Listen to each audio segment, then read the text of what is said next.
Camaros. We're all set to go racing then. Watch out for the flag. The Golden Spice Trophy's underway, and it is a good start from Fred Shepherd from the middle of the front row, but I'm not sure it's quite enough to beat James Thorpe into the first corner, is it? James has actually got off pole position very, very well. He has got the advantage. Fred Shepherd in second place. Everybody else battling away. Jack Young in the Volvo, trying to keep it wide through Madrid, but might have lost a place or two, but we definitely have a battle up front. Fair play, James Thorpe. Got a brilliant start. We were all saying, watch out for that Mustang. It should charge down quite easily into turn one, but James got perfect launch. I think the Mustang might have got a little bit of wheel spin there, but everyone nice and safely, nice and cleanly through as we head through into the first part of St Mary's, and they'll go left into the second part for the first time. Yeah, so a very good getaway, as you say, by James Thorpe. He's got that initial advantage over Fred Shepherd. Andrew Smith in third. There's a little move by Mike Whitaker Jr. trying to dive down the inside of Jack Tetley. It didn't quite work, but he is ahead of his dad now. Do you notice? Mike Whitaker Jr. in the Rover is ahead of his dad, who's in the Capri behind, the red Capri. So he didn't have such a great start. We'll have to have another look at that in a moment. But he's on the attack here. He is. He's putting Jack Tetley under all sorts of pressure. This car finished in second place yesterday. So as they head down into the very tricky braking zone of Woodcote Corner, Jack closes the door, but he's having to defend ever so slightly as they go into the chicane. You can see actually our third place car just dropping off the back, and what a great rear board camera that we're having looking back on Whitaker Jr. Yeah, this is going to be fun to see how it goes. No doubts about it, though. James Thorpe started well. And look, we've got an onboard here as well from the start. Let's see how this goes. So up through the gears, you can see a nice dash setup they've got on there, very modern day. That obviously was not part of the cars, and a delta in the middle there, and was there a little bit of contact. So nice control, getting very close to the car in front and making moves. So it's I believe this is on board with Rick Wood. Yeah, it is. This is our race winning car from yesterday. That's right. So it's the Capri 123 that Jake Hill took the victory with. That's got the onboard camera, and that was fun to watch the start. But let's see how this continues. James Thorpe still with that advantage. You can see Mike Whitaker in the Capri actually having been passed, I think, now by Jack Young with the Volvo. Little group of other cars further back, spacing out a little bit. There you are. There's the 1, 2, 3 Ford Capri that won yesterday in the hands of Jake Hill. So this car's currently running in 8th position, so doing a pretty good job. And don't forget, it's the combination as well that will matter of the two results. So Rick doesn't have to win to still be have a very good joint effort between them. So we'll see how this plays out.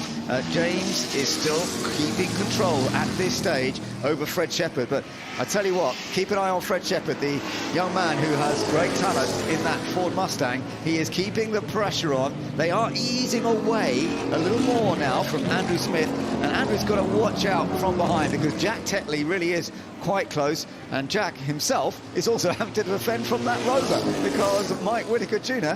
is putting more pressure on here. Yes, and he's actually just set the fastest lap of the race. So the Rover clearly working really well in the early stages of this race.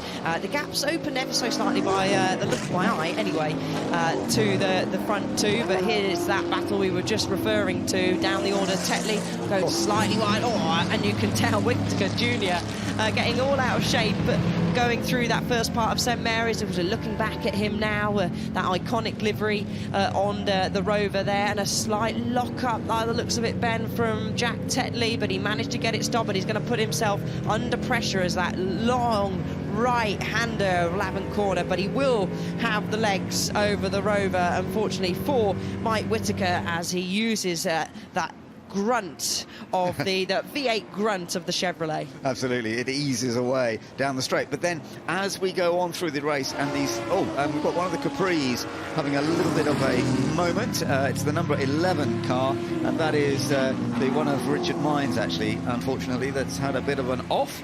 But hopefully all okay. The car seems to be in good shape. He can get himself back into it once again. So it's still Thorpe who leads from Fred Shepherd. We've still got this lovely battle going on behind as the Rover with Mike Whitaker Jr. trying to take the pressure on Jack Tetley. And you can see through the corners, he's got that little bit more pace. Oh my goodness, he had to really clip the curb there. He did, on the grass slightly. I mean, these are touring cars, right? Some of them are touring car experts as well, so they know that touring cars often use a little bit of grass at the same time. But Fred Shepherd, just to point out, he's just set the fastest lap of the race. It's only half a tenth quicker than Thorpe in front, but still, he's hunting him down, and as does Whitaker Jr. as well. And he's very close for the exit of St Mary's, Ben. Absolutely right. That Jack Telly is definitely still having to defend closely here, and I wonder if the brakes might be starting to get a little bit warmer. Well, perhaps the Rover could work well. 3.5 litre, so plenty of power in the Rovers, of course. The SD1s, lovely cars. They had a good amount of success in their period. At that time, they weren't really racing against the Chevy Camaros, because they had been sort of pushed out, certainly from the British series, because they had reduced the volume of capacity of engines that were allowed. But it's still lovely to see the battle going on. There is the Jake Hill car. Well, it's actually, of course, owned by the driver now, Rick Wood, but the car that won with Jake Hill yesterday. And we're seeing the rest of the field making their way down towards the final corner at Woodcote. Plenty of Ford Capris, some more of the Chevy Camaros, but how is this all going to work out? So the lead still pretty close, just 0.6 of a second up front at the moment between James Thorpe and Fred Shepherd. But this is still one of the closest battles in the field. This is for 4th place, not quite a podium finish, but it's still mighty close. It is, and a little bit of puff of smoke you can just see there from Whitaker Jr.'s car, and a little bit of damage. So I don't know if he's had a brush of the chicane, but I think there is the bodywork that is rubbing. So let's have a look. Is this where the contact's going to be? That's going into Woodcote. Oh, I mean, that's door banging on another level, isn't it? The mirrors were touching as well there. So I wonder if there's going to be a few words after this race, but I think it's safe to say, luckily for Whitaker Jr., it's only a bit of bodywork that he's got it. He's got past. Yeah, he's got ahead. So Mike Whitaker Jr., there was the contact made. I do hope that there's no damage on either of these cars, but he has taken that 4th place. He's managed to get ahead of Jack Tenley now. Whether he's got the pace, though, to catch up to Andrew Smith, who's now running in 3rd place. It is quite a gap. It's nearly 3 seconds, the gap, to try and get a podium finish in this race. But, well, let's keep an eye on him, because he's pretty quick through the corners. But in the straight line, the Chevy Camaro may be a bit quicker. Meanwhile, you've also got this little fight going on. Jack Young in that beautiful Volvo, the only Volvo that we've got in this race, and it's been going well throughout the course of the weekend. But he's having to do a little bit of defensive work from Mike Whitaker Sr., the dad, in his Capri, who didn't have the best of starts, definitely lost out a little bit, because he had started in 4th place, but then lost out, and that means that Jack Young's going to just have to keep an eye on it. Up front, no change between the top two, as we're just having another look here, as the overtake took place. Okay, it was actually fairly straightforward, wasn't it, that one? I wonder if there was a bit... Okay, yeah, here you go. You can have the place. We're just slowing each other down now, but he'll be pleased to be sailing on through. Gives him a bit of free air to chase down Andrew Smith in front of him, but he has got a gap of over 4 seconds to try and close down. But this gap seems to be getting closer and closer, and I tell you what, they are pretty much setting identical lap times. So the gap's been around half a tenth of a second for the last few laps. But time, we're nearly halfway through the race already. Time flies when you're having fun, and the drivers out front here, and probably everyone through the field enjoying their time in this Gordon Spice Trophy Part 2. But actually, the number 6 is pulled off to the side. That's Andrew Donaldson. Max Chilton was in that car yesterday, and that didn't even start the race. So an ex-Jerry Marshall car from 1981 is pulled off nicely to the side. But battles are still continuing. We've got a move for the number 20 about to lose a place. That's Nick Jarvis. This car finished in 6th, actually, should I say, yesterday, with Lotter at the wheel. Yeah, that's Richard Mines, although Richard is now locked up a little bit. I think he's held it together to hold on to that position. Let's just take another little look at this. They've been having a pretty feisty battle. They're getting their elbows out today, aren't they? Yeah, that's right. And a little more contacts. We're seeing a few more contacts between cars in this race than we've seen many. And this is the battle for the lead. We might see more contact. This is the battle for the race victory. It's still just being held by the number 31 car of James Thorpe. But my goodness, Fred Shepherd is closer than ever.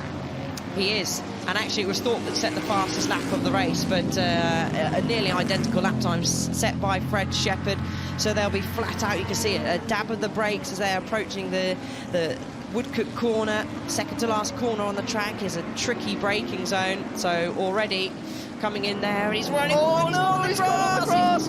Oh, that means he's lost the lead just at that wrong moment. Well, as you said, he was actually in a really good place then, wasn't he? Yeah, Fred will go, yes, I'm free, so he's free now too. He's got clean air in front of him, so he's got to set perfect lap times out, because James is fast. So we were just saying it's a tricky braking zone, and right on cue, James showed us there. I think he just went in a little bit too hot. The rear stepped out there, look. And then, yeah, once you're on the grass, you're going to do a good job to control it, and that he did. A great demonstration of car control from James Thorpe, and the door opened. Fred Shepherd said, well, that was easier than I expected, thank you very much. I do wonder if, because I think when you've been running these really fast, these big, heavy V8 power cars, the brakes do take a little bit of a pounding, and sometimes you've got to actually brake a little earlier than you were doing like a single lap in qualifying, and maybe that just caught him out of touch. I'm not sure. James is a top racer. He's done very well here at Goodwood in the past, and it's a beautiful car. Of course, it's got great history, that car. It was raced at the Spa 24-hour event back in the early 1980s, but he has lost that place at the moment to Fred Shepherd in the Ford Mustang. So we'll see how that develops over the next few laps. Can he get him back? I'm sure he's going to fire himself up to try and do so. Andrew Smith is still in third.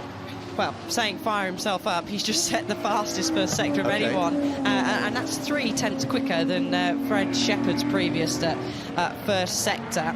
So he's revved up, driving with anger, I would say, a bit of frustration. Sometimes that it happens to the best of us. That makes you go fast. Oh, look at this! Look at this battling battle. all race. Yeah, this is the battle for 6th place. And Mike Whitaker in the Capri trying to get past the Volvo, and Jack Young holds it for the moment. But there's really nothing to choose between these two. This is a fun battle that's going on. Two rather different machines, but very much from that period. And actually, he's had a really good exit out of the chicane. He's only pulled away a bit more. He was very clean through the chicane, so he got a little bit of breathing space, at least for now. But back at the front, it's the gap stayed fairly similar. The fastest sector that Thorpe was able to do, and he was able to capitalise for the rest of the lap. So Fred's lead has extended slightly, 1.3 seconds at the top. Okay, well, we'll keep an eye on that as well, but this is also a fun battle.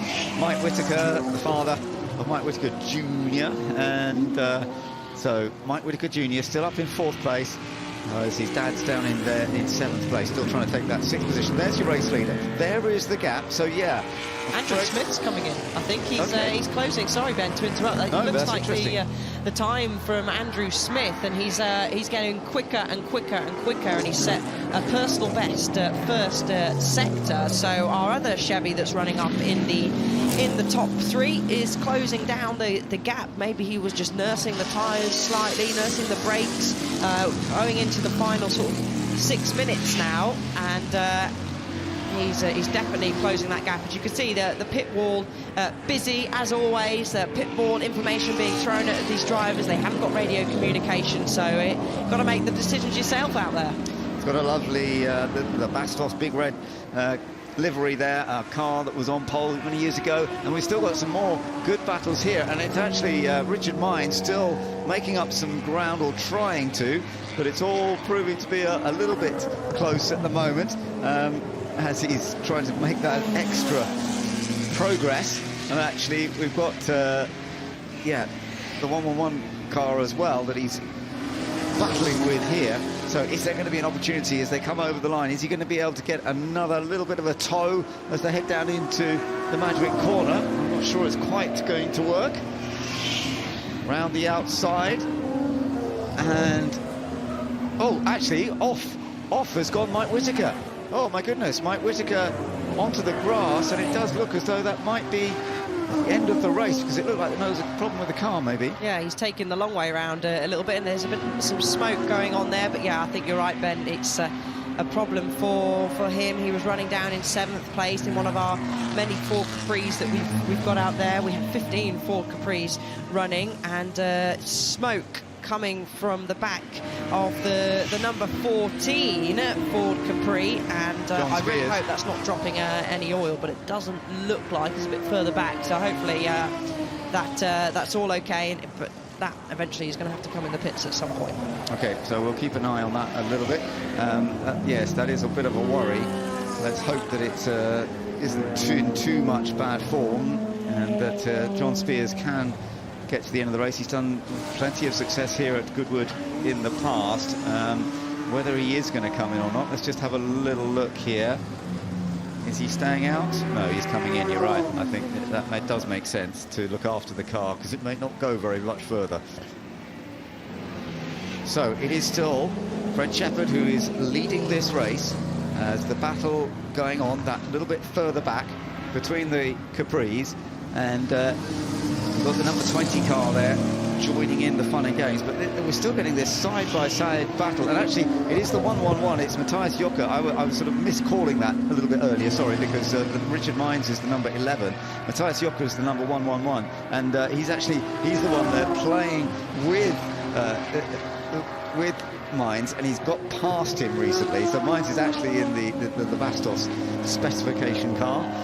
They keep swapping places back and forth. A slight lock-up going into St Mary's, but well gathered up there. One thing I just want to point out, Ben, is our race leaders are coming across the back markers now. So interesting to try and deal with that. I think Miles Poulter is the next one on their list.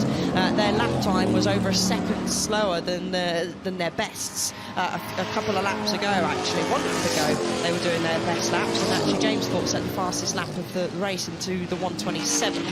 So that's something to keep our eye on, because we have seen on plenty of the races today. There's Miles Poulter just moving kindly out of the way, the number 88 Rover. But we have seen that's changed a couple of the races that we've had earlier on today. Yeah, it can change things, there's no doubt, but at the moment it's getting away well.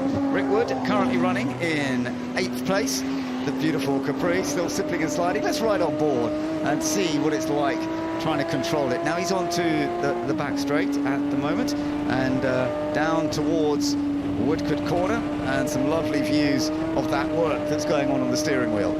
I think even in a straight line, you're constantly fighting at the wheel, as pure concentration on Rick's face, and similar sort of expression that most of the drivers will be having, because I hope they're all concentrating driving around out there. But you can see he's down, well, we can tell you he's down just under 2/10. He's got his delta on the dash there, but look at the correction. Oh, the ease, great on-board shots that we're getting. You can see that's sideways is not always fastest, even though Jake seems to be sideways in it all the time, because he lost some time there. I agree with that. I was just thinking maybe Jake likes to set it up so it's a bit sideways, but when Rick has to get in it must be a bit more of a challenge. It's his car, he does the prep on it, but I do wonder whether it's as easy for him, but who knows, we shall see. Rob Jarvis in this little group, number 20, just managing to fend off for the moment Alex Drabble. This is a battle for 13th position, so a little bit further down the order, but again another great fight going on between a couple of the Ford Capris, and there is a little chance here for Alex Drabble. He's getting closer and closer. He might actually be able to get alongside, and we'll see how this works. Oh, yeah, there's defence work going on as well, but in fact at the moment it remains the number 20 car that is still holding that place just for the moment, and we'll see if they can hold it on. Rob Jarvis doing a good job so far. That's allowed Pete Fisk. You can just see the Chevrolet come up behind. Matt Neal finished in 4th place in this race, in this car yesterday.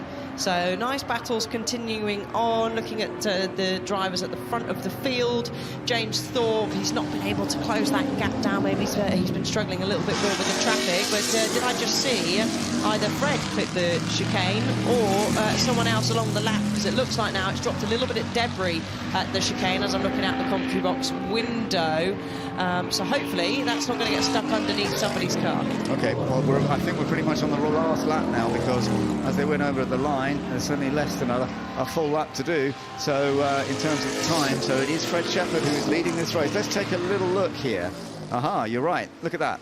Oh, I mean, yeah, that's been tapped before, and James Thorpe had nowhere to go, but straight into it, so he was lucky that didn't get caught on the front of his Chevy. But 2/10 has Thorpe gained in this first sector, but I think, I don't want to commentator's curse it, but it looks like this is Fred has got this race all sewn up.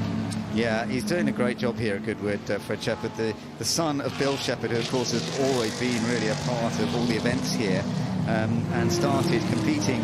The son started competing here in about 2020, but he's already had victories with some of the top drivers. But he's doing such a great job on his own too, because as you can see today, he qualified second. He was in the right place at the right time when there was that little mistake from James Thorpe down at the end of this Lavant straight down into Woodcote. That was where James made a mistake that he will be knocking himself for a little bit.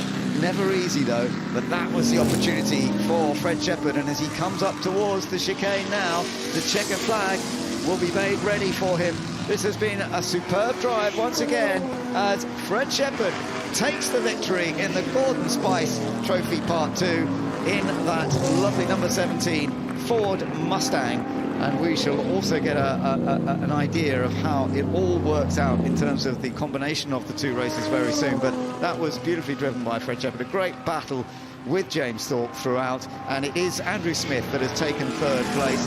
And well done to Mike Whitaker Jr. in the Rover, who started down in 6th place on the grid and has ended up finishing in 4th position, ahead of Jack Tetley in 5th place.